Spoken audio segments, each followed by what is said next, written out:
O nome do Senhor, e é essa atitude que nós devemos tomar, não olhando para o mundo, não fazendo as vontades carnais, os desejos na qual nos afasta do nosso Senhor e Salvador Jesus Cristo.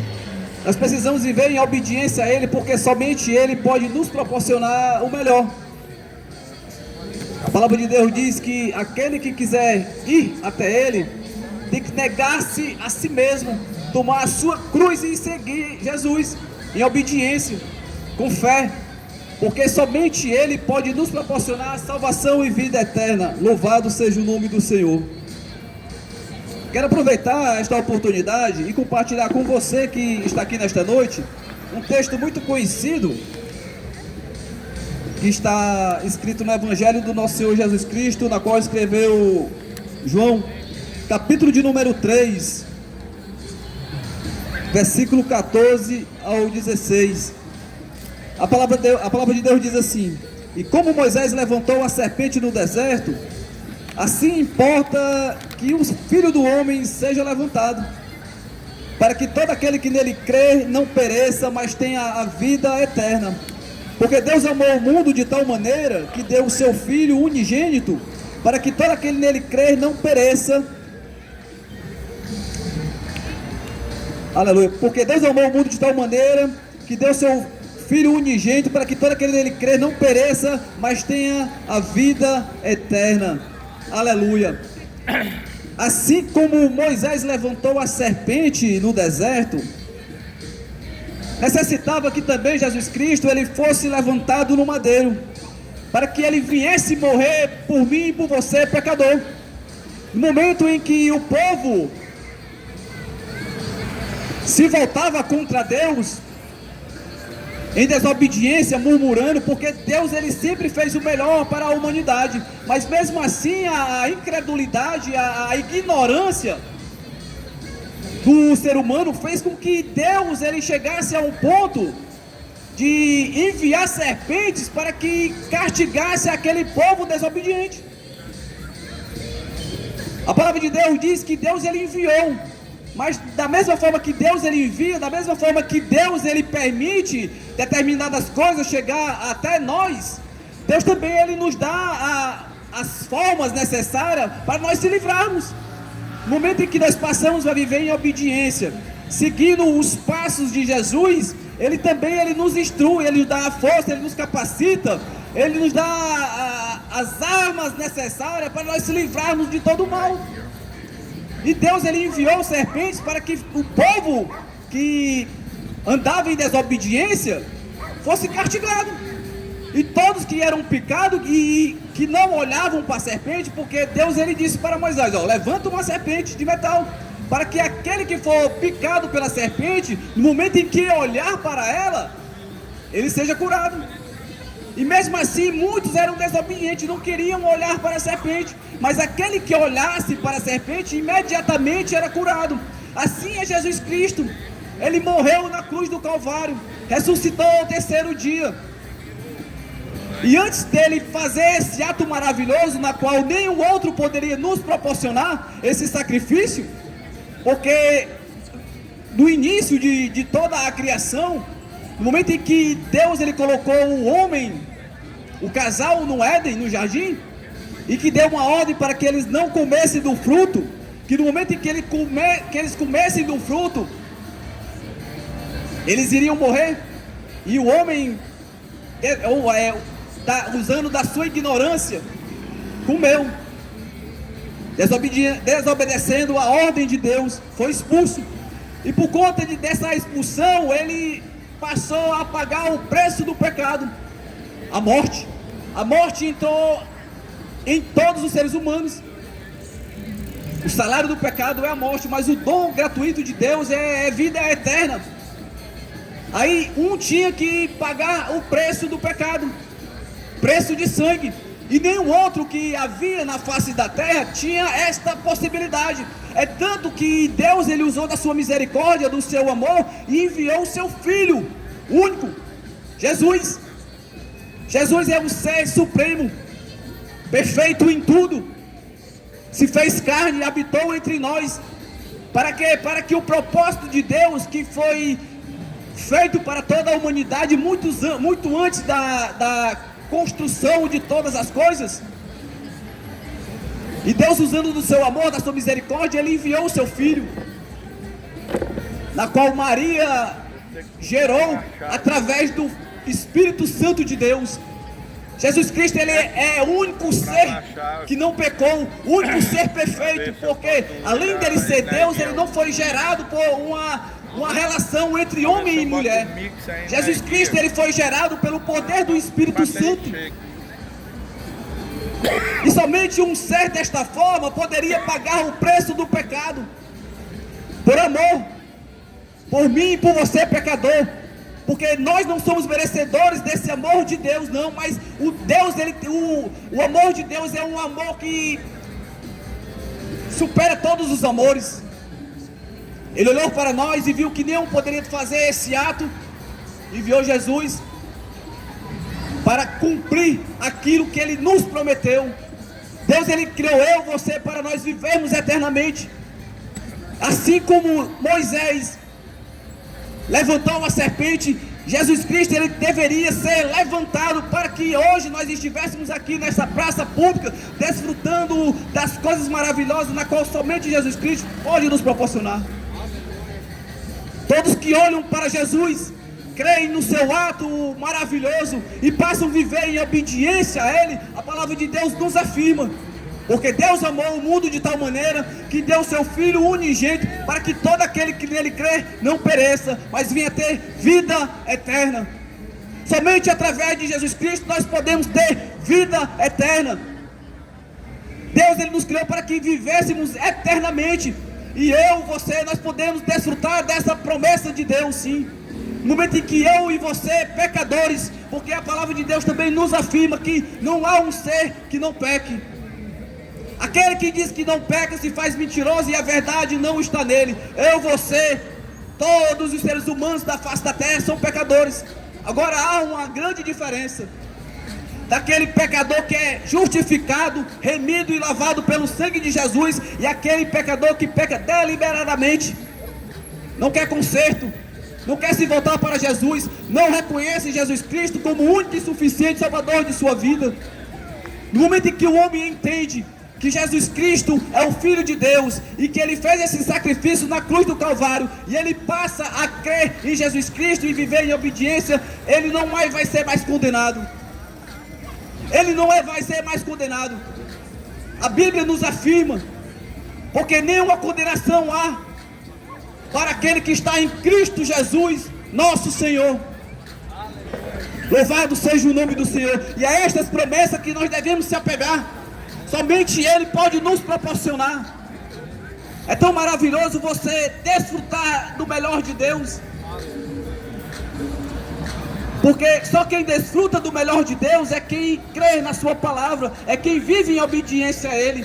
Todos os seres humanos da face da terra desfrutam da misericórdia, mas da boa, da perfeita e agradável vontade de Deus somente são os filhos de Deus. Todo mundo é filho de Deus? Não, não, não.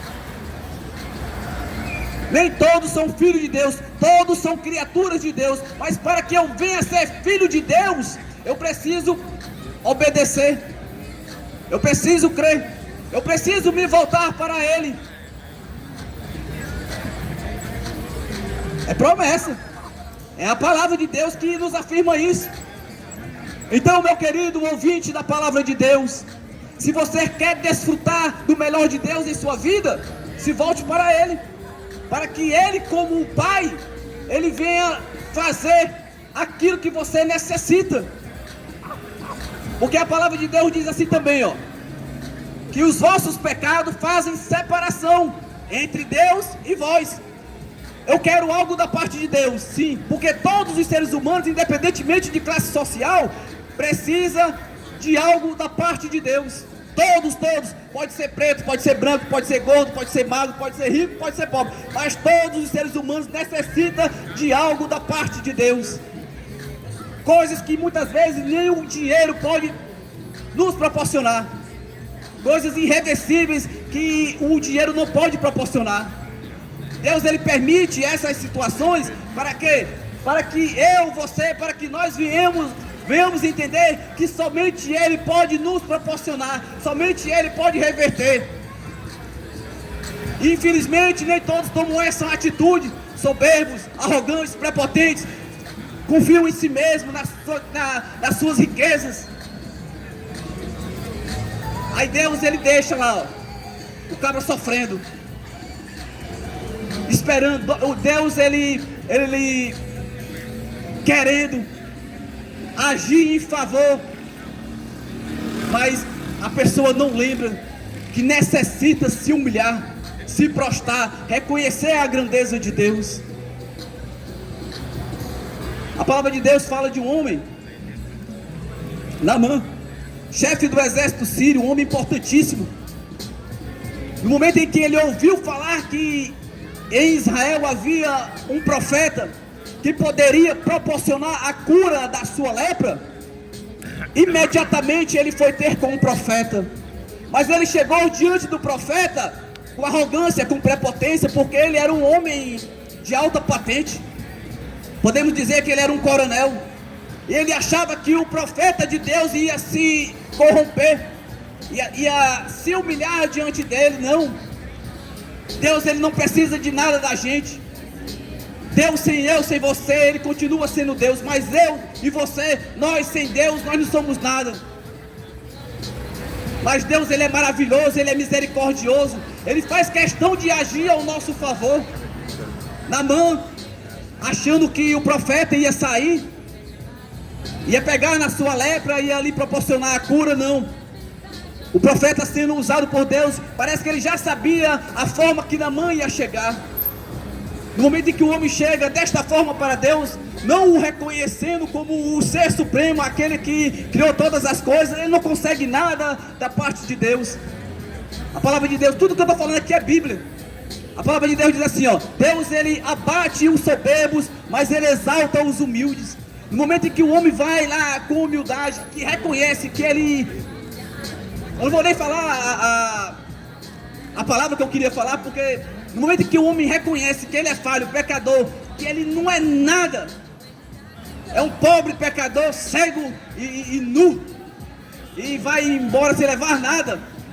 No momento que ele reconhece isso, que ele necessita da graça, do favor de Deus, e vai até Ele, porque Deus, ele é tão maravilhoso que ainda nos chama, porque Ele poderia muito bem nos deixar ao léu, mas Ele é maravilhoso, Ele é misericordioso, Ele é diferente de mim e de você, que muitas das vezes nós queremos agir com os nossos próximos da mesma forma que Ele age conosco. Mas mesmo o homem sendo ruim, ignorante, não valendo nada, Deus, ele ainda age a seu favor, porque Ele não pode negar-se a si mesmo. Mesmo a gente sendo infiel, Ele permanece fiel. Deus é bom, é o único ser bom. O único ser bom é Deus. Aí Naamã foi até o profeta, porque ele ouviu a palavra. A menina falou: era bom que se meu senhor chegasse diante do profeta, porque ele o restauraria a sua lepra. No momento que ele ouviu falar isso, ele foi imediatamente, pediu carta ao rei e foi até o profeta. Mas ele foi de uma forma errada, como muitos estão indo erradamente diante de Deus, achando que Deus é garçom. Eu costumo usar essa expressão porque é assim que nós... a gente estrala o dedo: garçom, vem aqui. Ele vem imediatamente, porque ele vai nos servir. Ele precisa vender, ele precisa atender. Mas Deus não, Ele não precisa nada da gente. Mas mesmo assim Deus, Ele está bem pertinho, ó, de você, ó. No momento que você reconhecer que necessita da graça de Deus, Ele está lá para agir a seu favor. Aí Naamã foi, não agiu da forma correta, voltou indignado, porque queria que o profeta fosse submisso a ele. Mas Deus, Ele não é submisso a ninguém. Deus, Ele é o ser supremo. Aí ele voltou. Aí Deus é tão bom, tão maravilhoso, que Ele usou dos seus servos para dizer para ele: meu senhor, se o profeta tivesse dito algo difícil para fazer, o senhor com certeza iria fazer. Mas o profeta falou somente para que o senhor fosse até o Jordão, mergulhasse 3 vezes. Uma coisa tão simples, por que o senhor não faz isso? Mas ele achava que na Síria havia 2 rios maravilhosos de água cristalina. E ele sabia muito bem que o Jordão era como se fosse águas poluídas, e ele não queria fazer isso, mas ele pensou, rapaz, não é mesmo? Até porque ele já, com certeza, ele já deveria ter procurado de diversas formas a cura, e não tinha sido curado. Por quê? Porque nesse período a lepra era uma doença incurável, e quando Deus permite determinadas coisas na vida do ser humano, somente Ele pode retirar. A porta que Deus abre, ninguém fecha. A porta que Deus fecha, ninguém abre. Se você está passando por uma situação difícil, você tentou de diversas formas e não conseguiu, vá ao encontro de Jesus, clame a Ele, busque a Ele, se renda a Ele, que com certeza Ele vai te proporcionar a cura, a libertação, a restauração. Eu não sei o que é que você está precisando, mas se você se humilhar, reconhecer Jesus Cristo como o único e suficiente Salvador de sua vida, com certeza Ele vai te proporcionar, porque Ele é misericordioso. Mas muitos estão precisando de algo da parte de Deus, mas não querem se voltar para Deus, querem curtir, querem fazer isso, querem fazer aquilo, ainda querem ter o melhor de Deus em suas vidas. Aí é difícil, aí ele agir injustamente, por mais que ele seja misericordioso. Deus, ele é justo. Se eu quero o melhor de Deus, eu tenho que fazer algo para Deus. Qual é o pai que vai dar algo ao filho desobediente, o filho ruim, o filho que não age de acordo com a vontade do pai? Não, assim é Deus. E no momento que Naamã, ele entendeu que ele necessitava se humilhar, fazer aquilo que o profeta ordenou, e foi, ele recebeu da parte de Deus a cura. Não existe um na face da terra que se voltar para Deus verdadeiramente, ele não faça o melhor para ele, irmão. Somente Ele pode nos proporcionar. Jesus, somente Jesus. Ele é o único ser que morreu e ressuscitou ao terceiro dia, e está vivo para todos sempre. Todos que morreram já se foram, e estão esperando o dia do juízo. Todos, não existe um que possa agir a meu favor, a não ser Jesus. É Deus. Jesus, Ele é Deus. No princípio era o Verbo, e o Verbo estava com Deus, e o Verbo era Deus. Tudo que foi feito, sem Ele nada poderia ter sido feito, porque ele anda em comunhão com Deus. Deus, Jesus, o Espírito Santo. Jesus, quando ele estava prestes a voltar para o mais alto e sublime trono, ele disse que tinha que ir, mas ele não iria deixar nós só. Ele iria enviar o Consolador, o Espírito Santo, aquele que se faz aqui presente nesta noite, para entrar na tua vida, para fazer com que você venha mudar, ser uma nova criatura para a glória de Deus. Louvado seja o nome do Senhor. E é isso. Nós precisamos tomar essa atitude, caso contrário, a gente nunca vai desfrutar da boa, da perfeita e agradável vontade de Deus. Aleluia. Eu quero agradecer a minha oportunidade e convidar aqui o irmão Simão Pedro para dar continuidade.